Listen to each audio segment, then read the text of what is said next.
A paz do Senhor Jesus, povo de Deus, povo abençoado, nossos amigos do Facebook, nossos amigos das redes sociais. Eu sou o evangelista Leonardo Batista de Oliveira e faz bastante tempo que nós não gravamos nenhum vídeo, nós não postamos nenhuma pregação.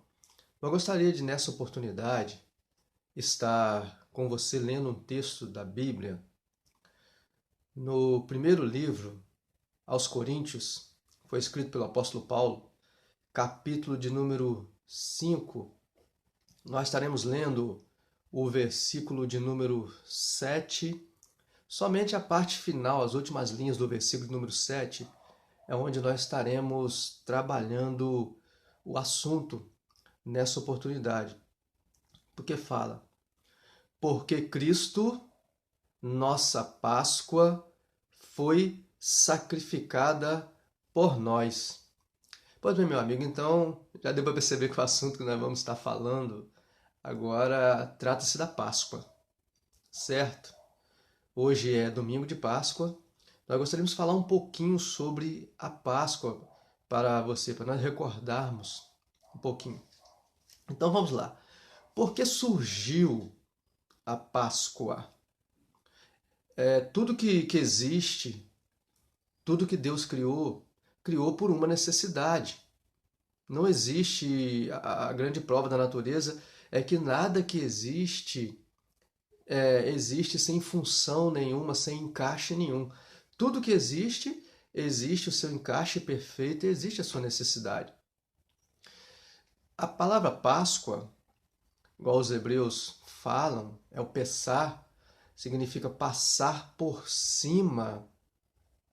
Surgiu porque Israel, a nação israelita, até então que eram chamados de hebreus, eles eram escravos no Egito.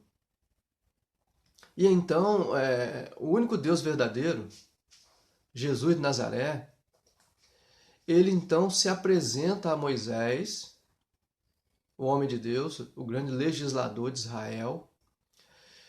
E Moisés então ele faz uma proposta para o faraó. Ele apresenta a proposta no capítulo 5 do livro do Êxodo. A proposta é que Deus, o único Deus verdadeiro, estava chegando para Faraó e dizendo: deixa o meu povo ir. Agora você vai libertar o meu povo e eles vão para o meio do deserto e vão prestar um culto a mim. O que aconteceu? Faraó, em toda a sua soberba, ele faz uma declaração. Capítulo 5, versículo 4 do livro do Êxodo. Quem é o Senhor para que eu te obedeça? Então nós vemos que a soberba do coração dele trouxe a ruína da nação egípcia. Esse então foi o motivo pelo qual nós vemos de existir a Páscoa. O que necessariamente era feito na primeira Páscoa? Os judeus até hoje, eles têm um padrão próprio, específico de comemorar a Páscoa. Muito diferente do que nós comemoramos hoje no Ocidente. Mas a primeira Páscoa, ela foi celebrada da seguinte maneira: eles se trancaram dentro de casa, no período noturno, certo? Sacrificaram um cordeiro. Aí, se você ler no livro do Êxodo, nós não vamos entrar em todos os detalhes aqui, porque ficaria um vídeo muito longo. Eles têm todo aquele processo de escolha, de visualização, de separação do cordeiro. Eles pegaram aquele sangue e foram em volta da porta, marcando a sua casa, o seu lar com o cordeiro, com o sangue do cordeiro, para que quando o anjo da morte viesse, ele vesse a marca e ele passasse por cima da casa. Daí vem o nome Páscoa, ou Pessar em hebraico, passar por cima. O anjo da morte não entraria na casa onde havia o sangue e ninguém ali dentro morreria. Em contrapartida, a casa que não tinha o sangue do cordeiro, o anjo entrou e matou, ceifou a vida de todos o filho primogênito, ou seja, aquele que era o herdeiro, geralmente o filho mais velho, certo? Com exceção da pessoa do faraó. Então vamos entender mais um pouquinho. Na Páscoa, eles deveriam ter o seguinte comportamento dentro da casa. O cordeiro deveria ser comido assado, não poderia quebrar o osso, simbolizando também, lá na frente você vai ver que Jesus, quando ele foi crucificado na cruz, morreu na cruz, perdão, ele não teve suas pernas quebradas, nenhum dos seus ossos quebrados pelos soldados romanos.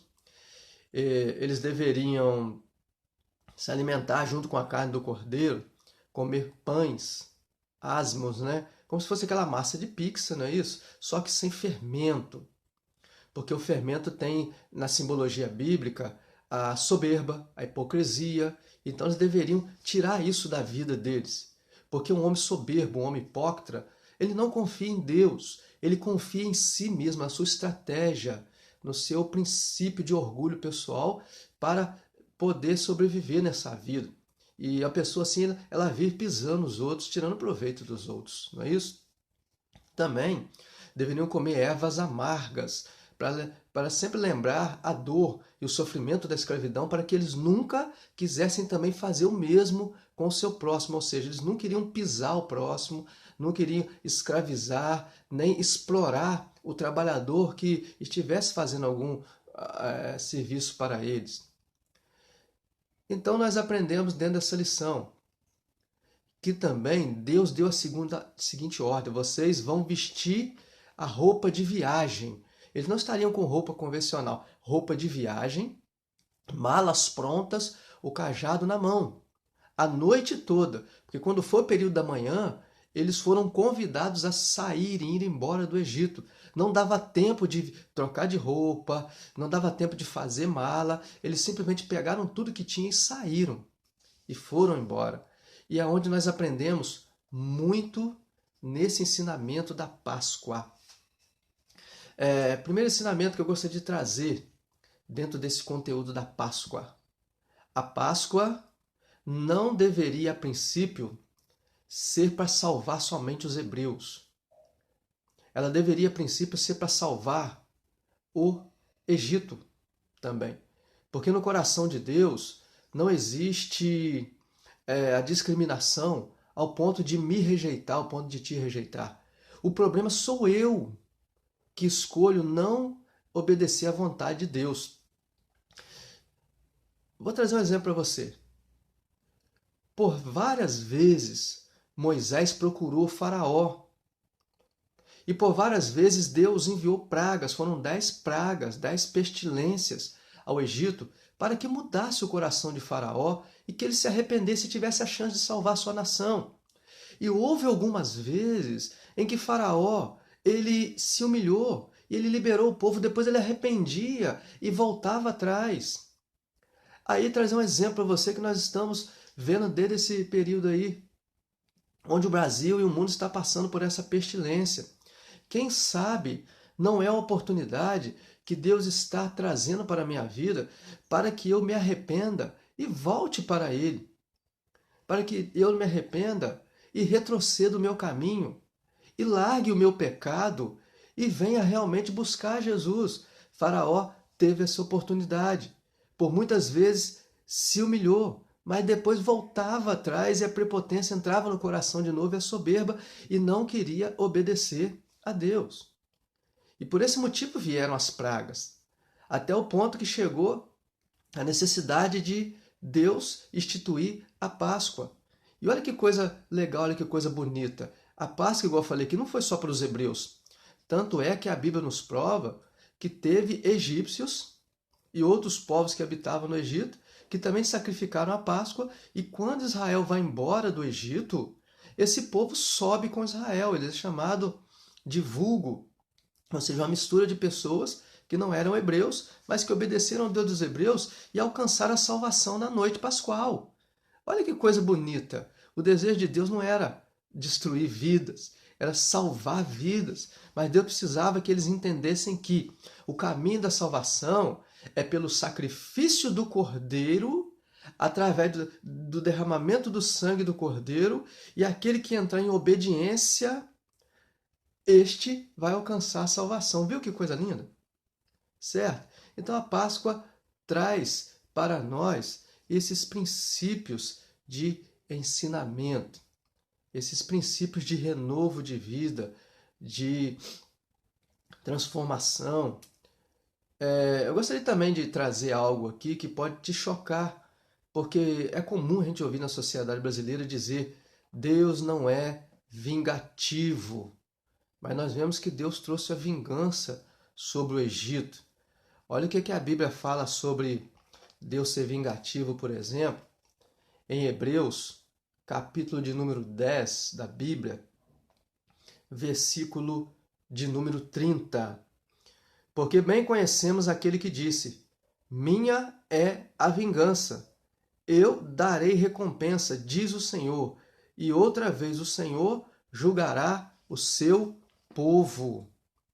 Viram também no livro do profeta Isaías, que é o profeta que mais profetizou sobre Jesus, capítulo 63, versículo de número 4, nos diz: porque o dia da vingança estava no meu coração, e o ano dos meus redimidos é chegado. É chegado. Então vamos entender porque no Brasil essa mudança da palavra trazendo para o nosso idioma, trazendo para a nossa nação, colocou vingança como sendo covardia, retaliação, a pessoa que vai às forras. Sendo que no princípio bíblico, vingança significa julgamento, significa fazer justiça. Então Deus é vingativo sim, porque Deus ele deseja a justiça.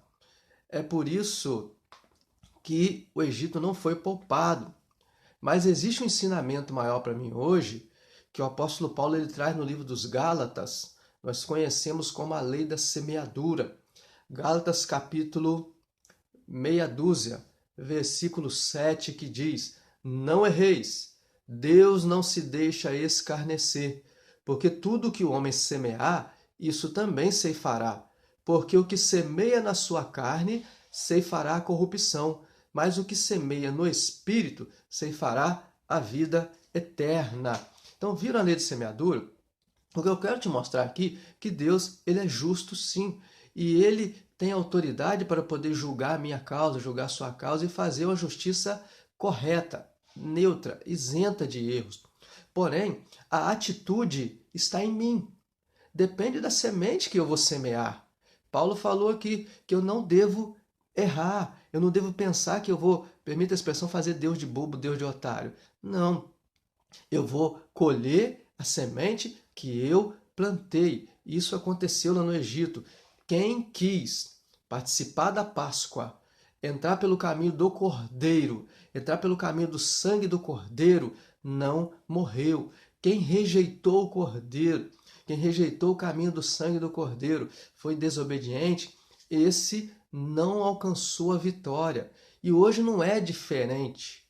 Quem sabe Deus está permitindo esse período na minha vida para que eu entenda que o segredo é o Cordeiro, o segredo é o sangue do Cordeiro. Eu não posso ficar fazendo igual Faraó, indo e voltando. Eu me arrependo, depois volto atrás para os mesmos erros. Me arrependo, volto atrás para os mesmos erros. Não.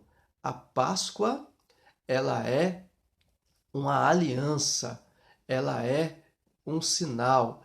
Aí vem a grande pergunta, né?